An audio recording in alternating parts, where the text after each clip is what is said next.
Today I want to talk about this pen. But before I do, I just want to say to anybody who subscribes to my channel, likes the videos, watches the videos, comments, thank you so much. I do appreciate it, and I'm sorry it's been such a long time since my last video. And I've just been really busy, but I'm back. Now to the pen. This pen was made by J. Whytwarth, that's with an A, not an O, Whytwarth, in England in the 1920s. From what I could find in my research, it seems like they were made something to do with the Valentine Pen Company in England, which eventually Parker bought and made pens in that factory. It is a very fascinating pen because look at this tiny little cap. Tiny little cap is have a tiny little nib. Let's see. No, it's got no nib at all. What's going on?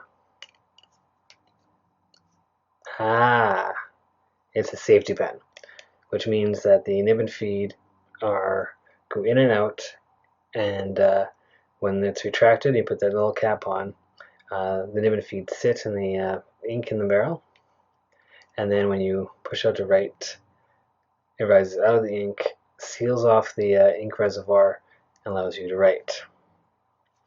Now, this was kind of a transition between dip pens and fountain pens. This came in really a little late in the game because there was already fountain pens using sacks. But the thing that was nice about this is, especially those old pens, those sacks didn't really hold that much ink. This thing holds a ton of ink. I'm going to show you right now because it's pretty cool. So this was an eyedropper pen. They would use an eyedropper. I'm going to use a syringe. As you can see, that syringe is pretty full. Now I'm going to put ink into it. Lots and lots and lots of ink. So that was about 3/4 of the syringe. The syringe holds 3 milliliters. So it was about 2.5, 2.25 milliliters of ink. Now I have put that in there. Now slowly raise up the nib and feed. So that now is ready to write.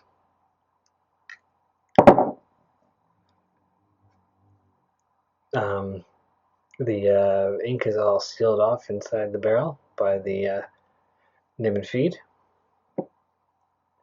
and as you write, it kind of slowly draws it out. Interesting thing, you retract the nib and feed, and the ink can just pour out.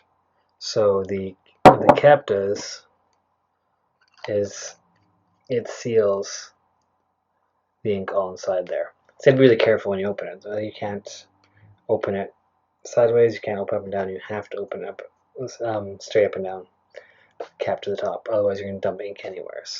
So it wasn't ideal, which is why we moved to pens with sacks.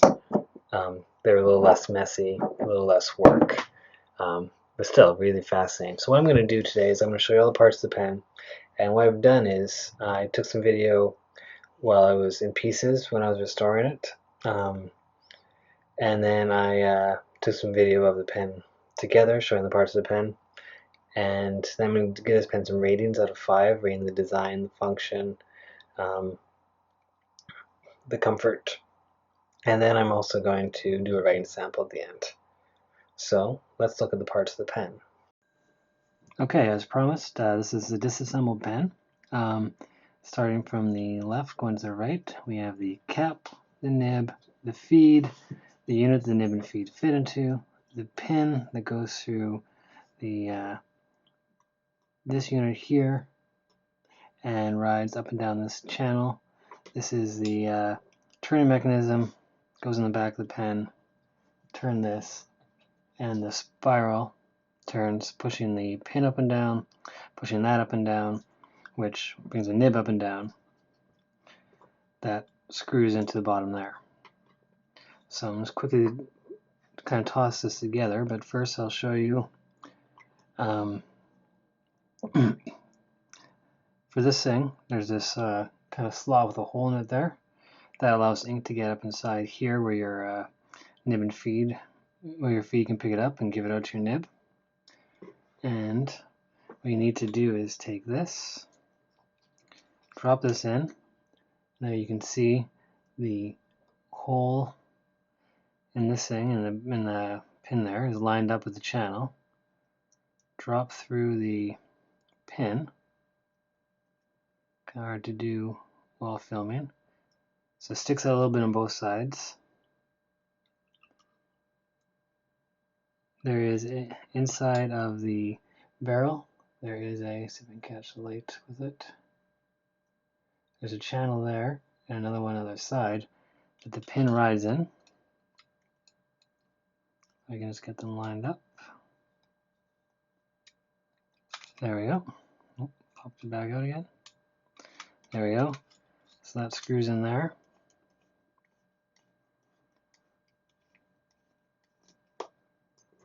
The nib and the feed.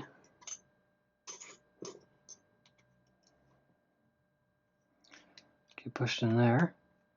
And you don't want to push them in all the way down to the bottom of the socket, because otherwise ink won't be able to flow. There you go. Safety pin. Cap on. Pen is assembled. Okay, so got it back together. It's all finished. It's sealed up and everything, and it's ready to go. So let's talk about the parts of this pen. Starting with the cap. The cap is small, as you can see, especially compared to the pen. But that's because it doesn't need to hold a nib inside. It's a just the topper of the pen. The nib is inside the pen, inside the barrel, obviously. It's kind of dinged up, and there's not much I can do about that without pulling the ebonite. All the black plastic on here is not actually plastic, it's ebonite, hard rubber. So I can't really get that out to repound this out from inside. That's kind of beyond what I'm willing to do. I'd probably just destroy the pen.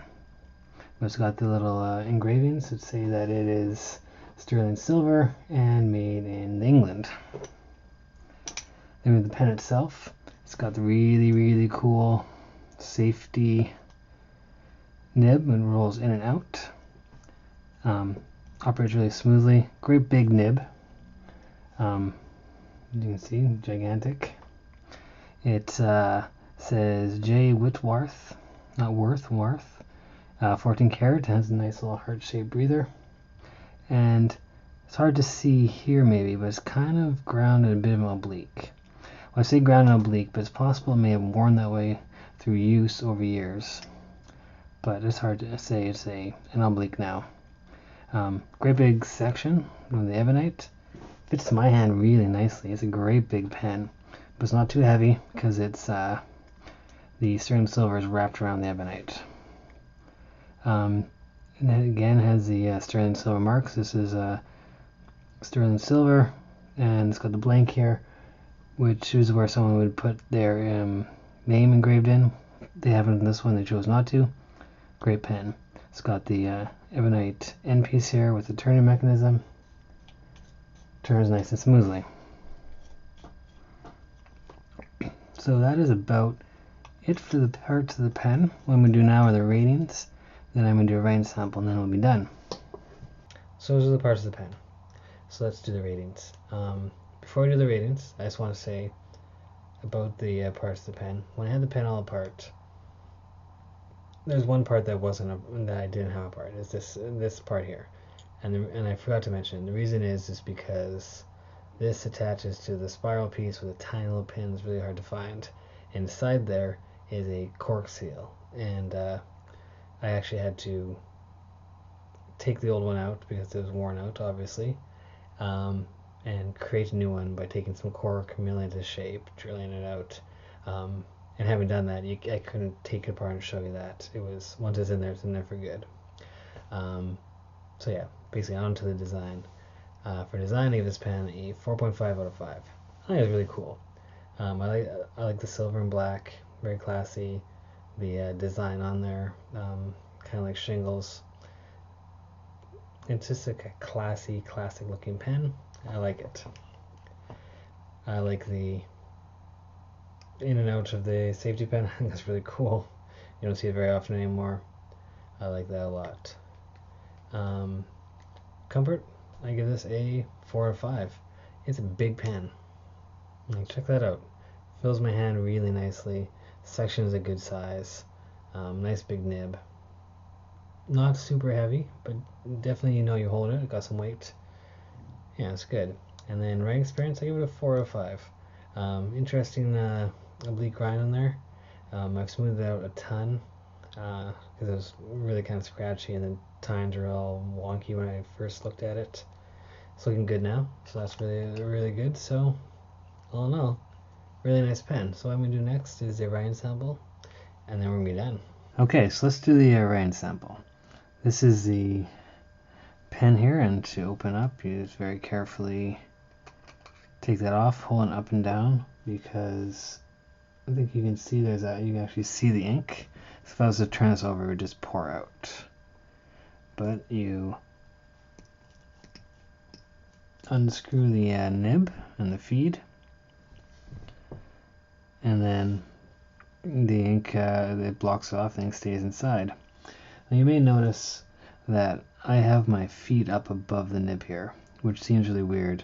When I first set it up, I set it up with the nib at the shoulders of the feed, like I would on any other pen, and actually the ink would just pour out past it.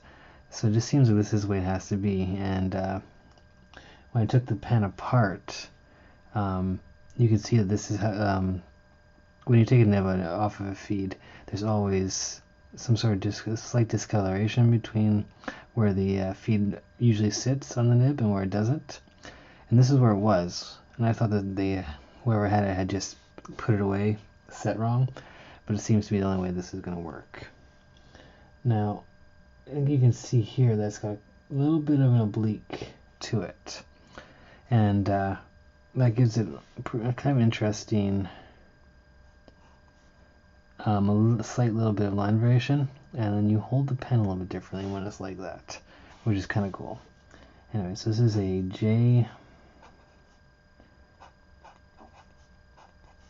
Whytworth pen from the 1920s. It's a safety pen, sterling silver, and the ink is Waterman Serenity Blue. So let's do some writing.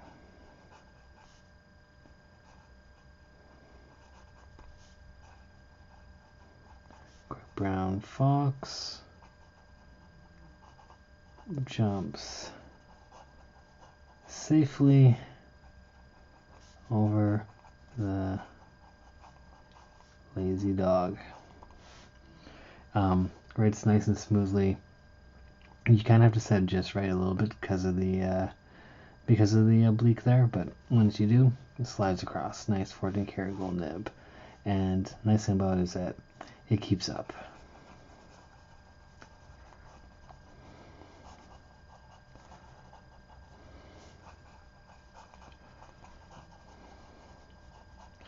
I could just do that and go and go and go, and it's going to keep up. And the nice thing is, it's going to put out a ton of ink because this, from like here to here, is just full of ink. It's, the amount of ink this thing holds is crazy.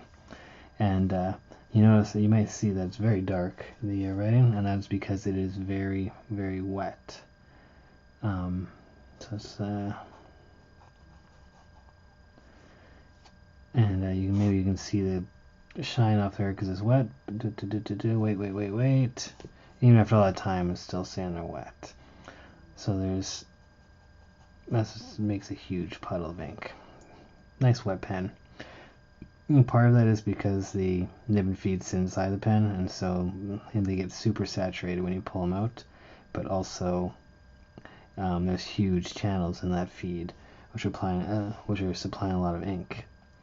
And this is a pen made in the 1920s, 14 karat gold, so you might expect some flex. And there is a little bit. Not a super ton, but you don't need it. But the thing is, you can see when you do flex it, so much ink is coming out of it. do that very long, it'll bleed through, especially on normal paper. This is Rhodia, so it does okay. So yeah, it's kind of flexy, very wet, keeps up. Really, this is just a nice pen to write with. I have no problem writing with this pen.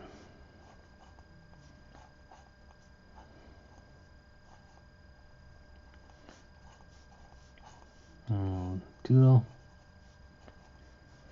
Yeah, it's a fascinating pen, lots of fun to write with. And yeah, so that's the review of the pen.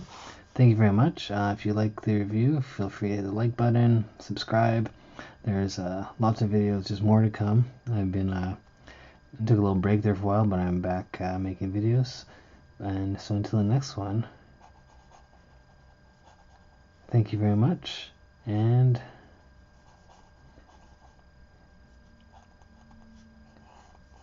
goodbye.